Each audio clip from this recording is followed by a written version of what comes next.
Jangan lupa subscribe YouTube channel Metro TV News dan jangan lupa nyalakan notifikasinya. Tadi juga kami sempat berdialog dengan Jamin Ginting, pengamat hukum pidana,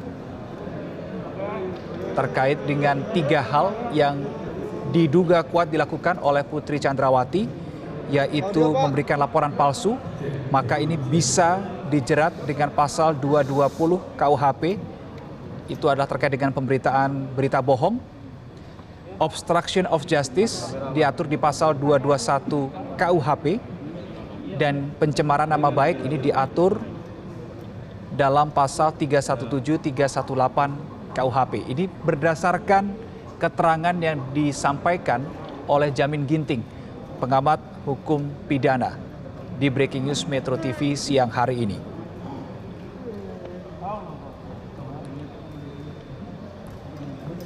Selain itu pemirsa, laporan yang diduga kuat dilakukan juga oleh Ferdy Sambo adalah terkait dengan dugaan suap.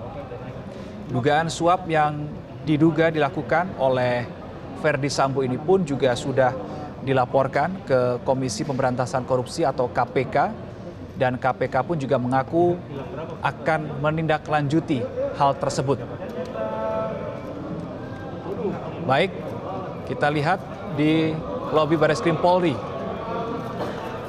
Irwasum Polri, Komjen Pol Agung Budi Marioto sudah berada di lokasi. Kita akan segera menuju ke lobi Barreskrim Polri untuk mengikuti konferensi pers siang hari ini.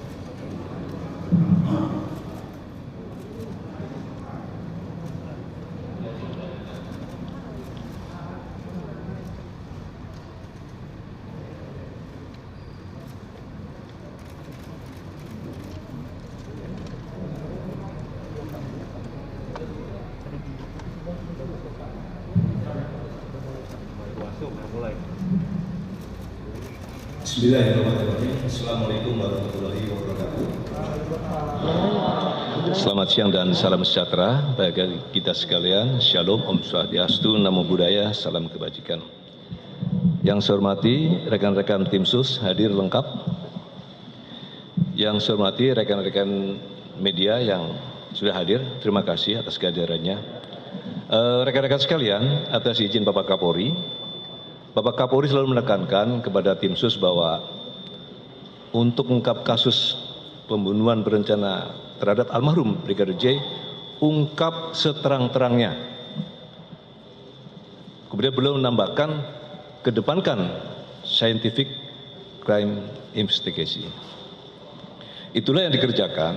Oleh karena itu, penyidik dari tim sus ini bekerja maraton, terutama kepada 4 tersangka, yaitu FS, KM, RR, dan RE, secara maksimal melengkapi pemberkasan perkaranya. Kemarin sudah dilaksanakan gelar untuk dilaksanakan kelengkapan berkas perkara. Terhadap keempat tersangka ini, penyidik insya Allah selesai ini akan menyerahkan berkas perkara 4 tersangka tersebut kepada Kejaksaan selaku JPU, Jaksa Penuntut Umum. Selesai rilis ini. Selanjutnya rekan-rekan sekalian, tim sus khususnya dalam pemeriksaan khusus, per hari ini kita telah melaksanakan pemeriksaan khusus terhadap anggota-anggota kita sebanyak 83 orang. Kemudian yang sudah direkomendasi untuk di penempatan khusus sebanyak 35 orang yang sudah direkomendasikan. Yang sudah melaksanakan patsus, yang sudah ditempatkan khusus sebanyak 18, tapi berkurang 3. Berkurang 3 yaitu 1 FS karena sudah jadi tersangka, RR juga sudah jadi tersangka, dan RE karena sudah menjadi tersangka. Kemudian rekan-rekan sekalian, dari personil yang sudah dipatsuskannya ada 15 orang, penyidik melakukan pemeriksaan mendalam, maka terdapat 6 orang dari hasil pemeriksaan yang patut diduga melakukan tindak pidana, yaitu obstruction of justice, menghalangi penyidikan. Oleh karena itu, dalam waktu dekat, saya ulangi namanya, tentu 1 FS, kedua BJP HK, yang ketiga KPP ANP, yang keempat AKBP AR, yang kelima Kompol BW, dan yang keenam Kompol CP. Kalau untuk FS tentu sudah. Nah, yang kelima yang sudah dipatsuskan ini dalam waktu dekat juga akan kita limpahkan ke penyidik. Nanti secara teknis saya kira penyidik akan menjelaskan prasangka pasalnya, saya kira nanti teknisnya. Oleh karena itu nanti akan dilakukan, ditingkatkan penyidikan lebih lanjut, nanti akan dijelaskan oleh Bareskrim.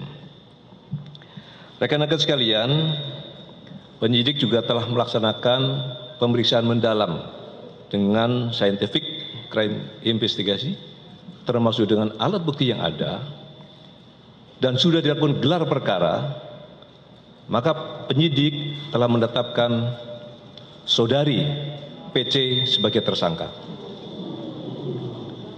Nah, nanti untuk prasangka pasalnya nanti dari penyidik yang akan menjelaskan. Selanjutnya rekan-rekan sekalian, penyidik juga akan terus melakukan gabungan. Kemudian rekan-rekan juga mendengar ada 2 laporan polisi yang sudah dihentikan oleh Bareskrim. Maka sudah menjadi tanggung jawab tim sus gabungan yang terdiri dari Itwasum, Kabareskrim dan Propam akan melaksanakan audit investigasi terhadap 2 laporan polisi yang diterbitkan oleh Polres Jakarta Selatan. Ini sedang berjalan.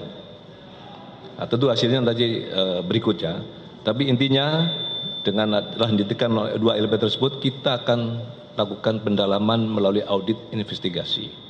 Inilah poin-poin yang dapat saya sampaikan. Tentunya ke depan tim sus terus akan melakukan pemeriksaan terhadap anggota-anggota yang memang patut diduga terlibat dalam kasus pembunuhan berencana terhadap almarhum Brigadir J. Kami dari tim sus dan Bapak Kapolri menyampaikan ucapan terima kasih kepada tentunya Komnas HAM dan Kompolnas yang memang terus melakukan pengawalan dan pengawasan dalam proses penanganan kasus ini. Kami juga mengucap terima kasih pada rekan media dan masyarakat Indonesia yang memberikan support dan dukungan kepada kita sekalian, sehingga kita bisa mempermudah pengungkapannya secara terang benderang dan transparan. Saya kira itu poin-poin dari saya, selebihnya nanti dari Bareskrim akan menjelaskan. Sekian, terima kasih. Assalamualaikum warahmatullahi wabarakatuh.